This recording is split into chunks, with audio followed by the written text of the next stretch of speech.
UCLA isn't going to win a single game this year. They're going 0-12. Statistically speaking, these guys are one of the worst football teams we have ever seen. When you talk about some of the worst college football teams in the modern day, only two teams come to mind. Number one being the 2008 Washington Huskies. Number two being the 2015 Kansas Jayhawks. They were worse than they were in 2020. Now, before I compare stats, let's get into UCLA's schedule. Blown out by Utah, lost to UNLV, blown out by New Mexico, who they paid millions of dollars to play, and then a close game with Northwestern, but still lost. This week, they play 7th ranked Penn State, who's going to absolutely blow them out of the water after losing to Oregon last week. Michigan State, L. Maryland, they could win it, but they're not going to. Indiana, obviously an L. Nebraska, when they play against Mahomes, Dylan Raiola, L. Then they play Ohio State, come on now, L. Washington, maybe, probably not, L. USC, L. Now, if we look at their stats, UCLA is 0-4. They have only 57 points scored with 125 points allowed. They have less than 800 passing yards through these 4 games, and that's the worst out of all 3 teams that I mentioned here. Pretty crazy stat for such a good quarterback you're paying millions of dollars for. These guys have allowed almost 1,000 rushing yards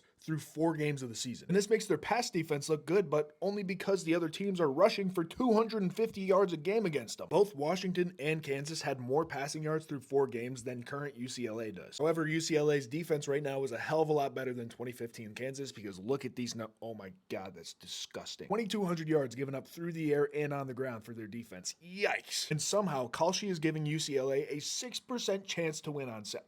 What? That should be -50. Let me know what you think. Is UCLA going to join the 0-12 club?